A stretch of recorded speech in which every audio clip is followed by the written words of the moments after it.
हैं। बीजेपी में शामिल होने की अटकलों के बीच झारखंड के पूर्व सीएम चंपाई सोरेन दिल्ली आए हैं। बीजेपी में जाने की अटकलों को खारिज करते हुए चंपाई सोरेन ने कहा कि वो निजी काम से दिल्ली आए हैं, बेटी से मिलने आए हैं और अभी हम जहां पर हैं वहीं हैं, अभी हम जहां पर हैं वहीं हूं। ये उनकी तरफ से जो है वो कहा गया है, क्योंकि इस बात को लेकर चर्चा जो है वो काफ़ी तेज़ थी, क्या वो पार्टी जो है वो छोड़ सकते हैं। तो उस पर अपनी तरफ से उनकी तरफ से जो है ये बयान यहाँ पर सामने आया है। लेकिन दिल्ली जो है वो पहुंचे हैं और ये बताया जा रहा है उनकी तरफ से कि निजी काम से वो दिल्ली आए हैं। तो यहाँ पर झारखंड में चुनाव से पहले ये चर्चा जो है वो काफ़ी तेज़ थी कि चंपाई सोरेन जो है वो एक फैसला ले सकते हैं पार्टी से अलग होने का, और इसी दौरान अब दिल्ली यहाँ पर पहुँचे हैं तो और ज़्यादा चर्चा इस बात को लेकर जो है वो होने लगी थी। ऐसे में उनकी तरफ से जो है ये कहा गया है कि निजी काम से जो है वो दिल्ली आए हैं। बीजेपी में शामिल होने की जो अटकलें चल रही हैं उनको लेकर उस पर यह जवाब उनकी तरफ से आया है। बीजेपी में जाने की अटकलों को खारिज करते हुए चंपाई सोरेन ने कहा है कि वो निजी काम से दिल्ली आए हैं और बेटी से मिलने के लिए दिल्ली वो पहुंचे हैं, और ये भी कहा गया कि जहां पर हम हैं वहीं पर अभी हैं। लेकिन इसके क्या मायने निकाले जाएं ये भी जो है वो देखना होगा, क्योंकि चंपाई सोरेन को लेकर खबर ये भी जो है वो आई थी कि थोड़ा नाराज़ भी वो चल रहे हैं। लेकिन क्या ये नाराज़गी है या कुछ और बात भी यहाँ पर हो सकती है, ये तमाम चीज़ें हैं, क्योंकि दिल्ली का दौरा उनका जो है वो हुआ है यहाँ पर। अब ये बताया जा रहा है कि निजी काम से अपनी बेटी से मिलने के लिए यहाँ पर आए हैं, लेकिन आप जानते हैं सियासी तौर पर हर बात के जो है वो कई मायने जो है वो निकाले जाते हैं, और चंपाई सोरेन को लेकर भी चर्चा इसीलिए यहाँ पर तेज़ है। प्रशांत, चंपाई सोरेन ने कहा है कि वो अभी जहाँ पर हैं वहीं पर हैं, लेकिन क्या इस तरह से उन्होंने बीजेपी में जाने की अटकलों को खारिज कर दिया है? नहीं, देखिए ताबिश, अब ये ऐसा सवाल है कि इस पर अभी चंपाई सोरेन करें कुछ भी, लेकिन अभी तो खुलकर वो नहीं कुछ बोल सकते। अब कल अगर उनके बयान की ही बात करें तो कल उनसे रांची में जब पूछा गया कि क्या वो बीजेपी में जा रहे हैं तो उन्होंने कहा कि 1-2 दिन रुक जाइए, जो भी है आपको पता चल जाएगा। तो उनके बयानों से इतर चर्चा ये ज़रूर है, क्योंकि जिस तरीके से लगातार 2-3 दिनों से ये चर्चा थी कि वो कुछ बीजेपी के नेताओं से भी मिले हैं। कल भी ऐसी चर्चा रही दिन भर की, कोलकाता में शुभेंदु अधिकारी से उनकी मुलाकात हुई।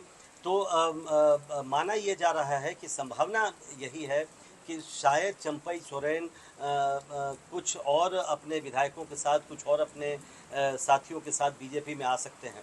कब वो बीजेपी ज्वाइन करेंगे, क्या वो बीजेपी ज्वाइन करेंगे, ये बिल्कुल आपने सही कहा। लेकिन अगर जो संभावनाएं हैं, जो आकलन है, उसको अगर तराजू पर रख कर देखें कि क्या नफ़ा नुकसान बीजेपी और जेएमएम को हो सकता है, तो बीजेपी की तरफ से जो झारखंड को, राजनीति को जानने वाले लोग हैं, उनका कहना है कि झारखंड में जो कोल्हान का क्षेत्र है, जो आदिवासी इलाका है मूलतः, उसमें 14 विधानसभा सीटें हैं और अभी 14 की 14 विधानसभा सीटें बीजेपी पिछली बार हार गई थी। तो बीजेपी को एक ऐसे नेता की तलाश है जो उस क्षेत्र में कम से कम बहुत मजबूत हो, और चंपाई सोरेन को कोल्हान का टाइगर कहा जाता है। तो बीजेपी को तलाश ऐसे नेता की है जो उस क्षेत्र में खासकर और ऐसे भी आमतौर पर भी एक बड़ा चेहरा हो।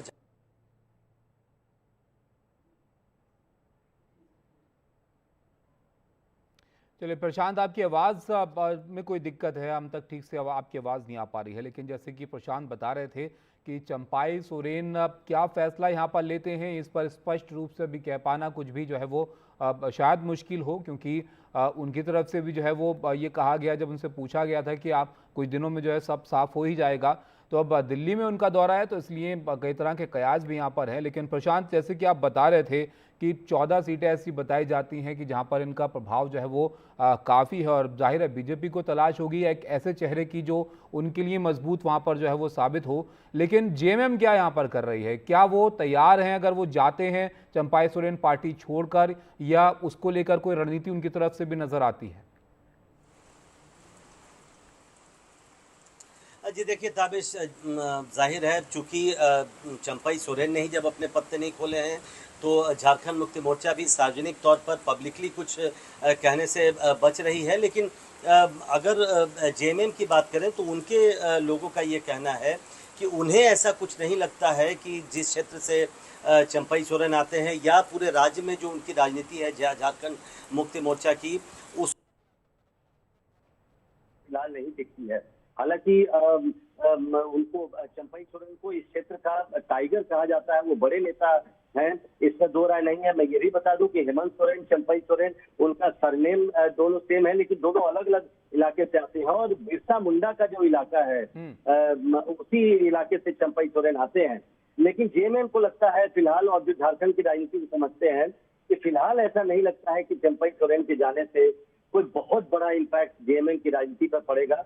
हालांकि जेएमएम चुप होकर ही सही, लेकिन पूरी गतिविधि पर नजर जरूर रखे हुए है। अब से कुछ देर पहले मैंने चंपई सोरेन का जो एक्स पर प्रोफाइल है वो भी देखा, तो उसमें केवल उन्होंने पूर्व मुख्यमंत्री लिखा हुआ है। तो जेएमएम इस पर नजर बनाए हुए है, लेकिन सार्वजनिक तौर पर वो कुछ नहीं कहना चाह रही है। उसका केवल ये आकलन है कि उनके चंपई सोरेन के जाने से उनको संभवतः ऐसा लगता है कि कोई बहुत ज्यादा फर्क पड़ेगा, ऐसा जेएमएम को नहीं लगता है। बहुत शुक्रिया प्रशांत आपका इस सब जानकारी के लिए। तो अभी तो लग रहा है कि जेएमएम भी ज़्यादा प्रतिक्रिया देने के मूड में इस पर नहीं है, लेकिन चंपई सोरेन क्या निर्णय लेते हैं, क्या कोई बड़ी खबर यहाँ से बनेगी झारखंड को लेकर, ये आने वाले वक्त में जो है स्थिति साफ होगी। लेकिन फिलहाल खबर उनको लेकर यह है कि दिल्ली पहुंचे हैं और ये बताया जा रहा है कि निजी काम से दिल्ली आए हैं।